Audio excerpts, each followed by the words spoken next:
Assalamualaikum warahmatullahi wabarakatuh. Pertanyaan pertama, apakah ada yang namanya zakat profesi? Ustadz, bagaimanakah hukumnya? Dihitung dari mana dan kapan dikeluarkan? Jadi sebenarnya zakat-zakat profesi ini adalah zakat yang mulai lahir ya kemarian. Yang mulai lahir itu kemarian. Makanya memang dalam turos ulama-ulama kita itu masih jarang. Nah, sekarang ini ya mulai lahir kejadian-kejadian ya, yang tidak pernah terjadi di zaman Nabi, zaman sahabat, zaman tabi'in, zaman kibarut tabi'in, gak terjadinya pas zaman-zaman sekarang.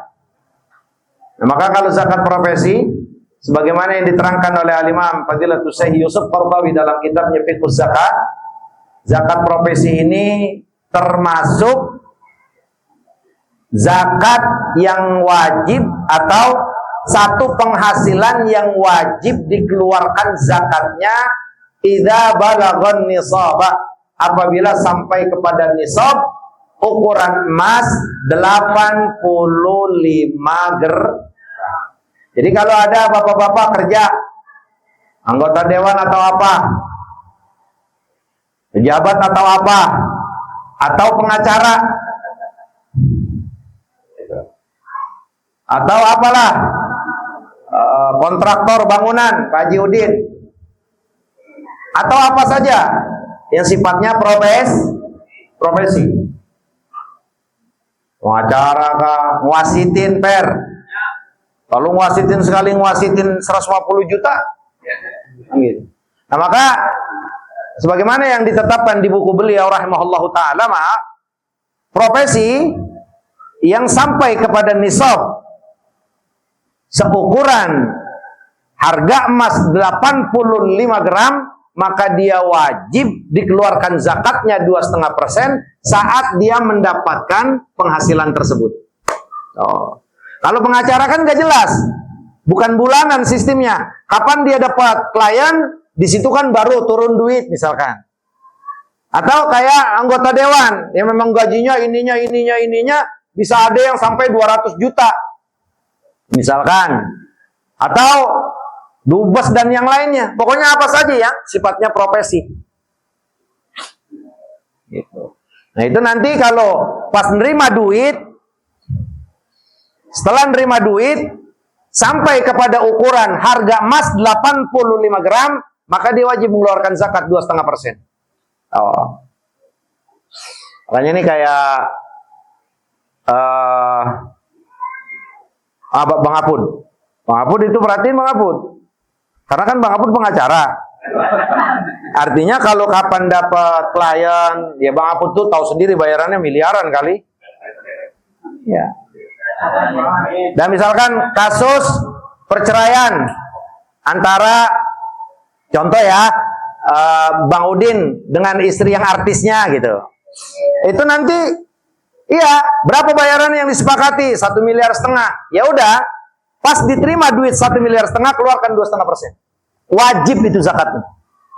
Nah, maka zakat profesi adalah termasuk, ya profesi itu termasuk yang diwajibkan untuk dikeluarkan zakat 2,5% saat penghasilannya itu sampai kepada harga emas 85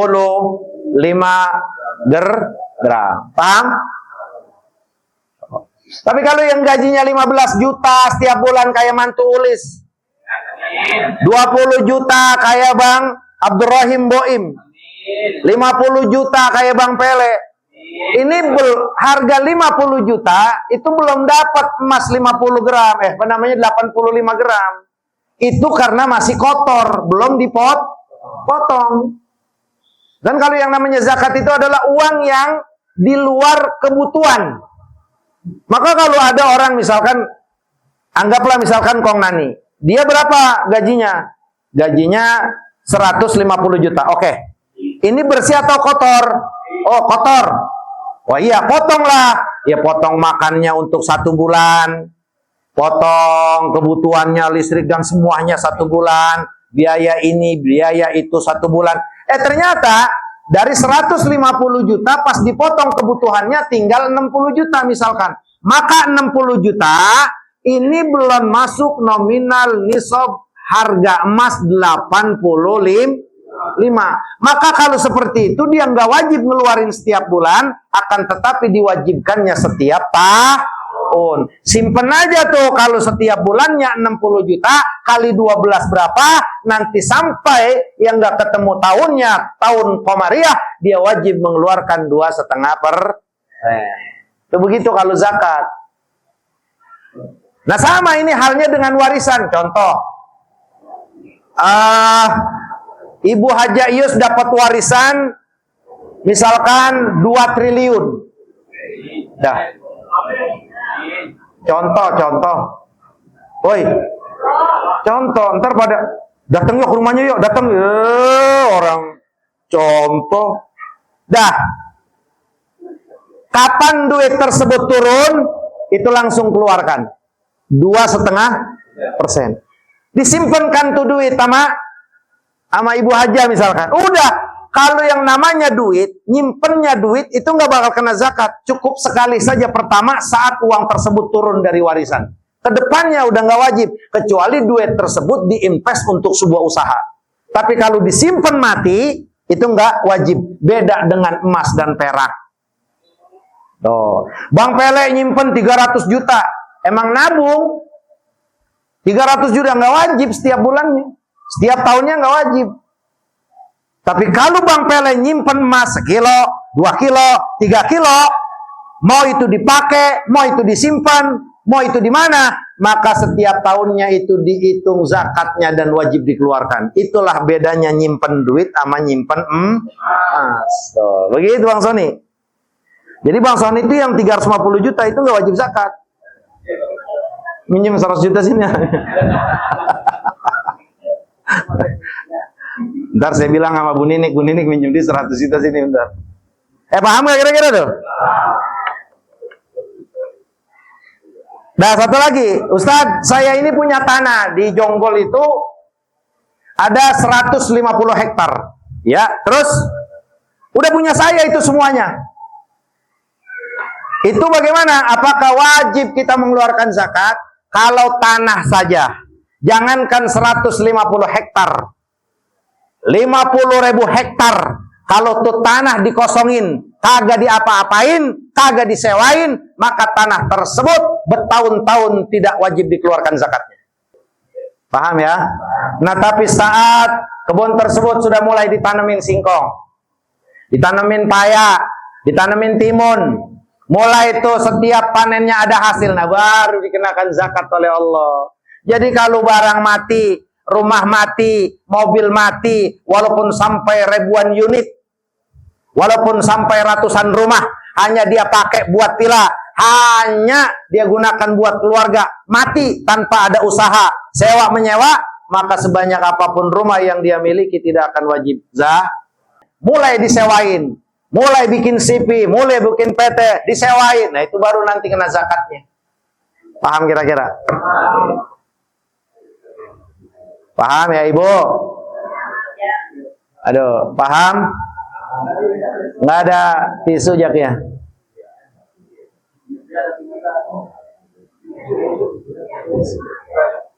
Ya, ya. Dia apa? Boleh kalau tanah sendiri. Enggak ada zakatnya gitu. Orang lagi butuh biasanya. Orang nganggunin tanah biasanya lagi mau ngapain Bang Imam itu tanah dianggun? Mau bikin rumah. Ilok mau senang-senang. Ya, ilok mau senang-senang. Enggak kalau kayak gitu. Iya, kontrakan sama. Lihat hasilnya nanti. Mau dihitung per bulan atau per tahun. Sekarang kontrakan. Anggaplah Kodir punya 10 pintu. Bikin. Dah. Dir, hasil kan hitung per bulan. Karena satu pintunya itu timbang 600, 700, 7 kali 10 baru berapa? Berapa? 6 juta. Dah, 6 juta potong kebutuhan Abdul Qadir. Keluarga, ini anak semuanya. Habis Ustadz 3 juta. Berarti tinggal? Dah, 3 juta putar 1 tahun. Nah, kalau di 3 juta per bulan, setahun, 12 bulan itu berapa? Hah? 36 juta, belum dapat emas 85 gram, maka belum wajib zakat. Itu begitu kalau zakat. Zakat itu harta Allah dan Rasulnya yang Allah peruntukkan buat orang miskin. Maka kalau ada orang kaya, orang yang wajib mengeluarkan zakat, kemudian dia tahan, maka harta tersebut adalah halal. Karena itu udah bukan milik dia. Bukan milik dia. Nah, cuman ini ketetapannya benar-benar luar biasa. Allah tuh nggak sembarangan minta harta dari usaha kita, kecuali yang memang ukurannya tepat, ketetapannya benar, ketetapannya sudah penuh semuanya. Makanya dalam istilah zakat itu ada nisab, ada ukuran, ada haul, ada tahun. Lah kalau orang gajinya timbang 15 juta per bulan, ini kotor, belum bininya emang tukang belanja. 15 juta paling bersihnya 2 juta. Tahu-tahu kantor dengan kebijakannya bilang, kamu harus saya potong ya 2,5% atau 10% buat zakat. Haram 10%. Zakat apaan? Ustaz, kantor saya motong begitu. Buat apa yang jelas? Enggak. Omongannya mah zakat, sebenarnya bukan zakat. 10% dari gaji itu dikumpulin. Nanti kalau kita pensiun semuanya dikasih kita. Kalau begitu mah nggak jadi masalah. Tapi kalau buat kepentingan kantor, buat kepentingan yayasan atau yang lainnya, haram. Sama saja ngambil duit orang tanpa ada pembenaran dari agama.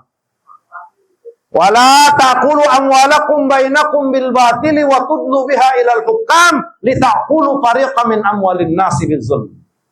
Baik-baik, jangan sampai ada beberapa persen masuk ke badan tubuh kita harta orang yang tidak halal buat kita.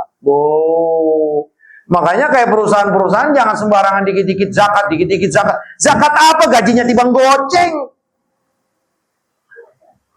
Ini bang 5.000, 5 juta bang Pele udah warin zakatnya ya. Zakat apaan? Hah? Dipaksa lagi. Akhirnya yang ngeluarin. Paham Bang Apun? Udah kalau Bang Apun pengacara ntar kalau dapat klien baru.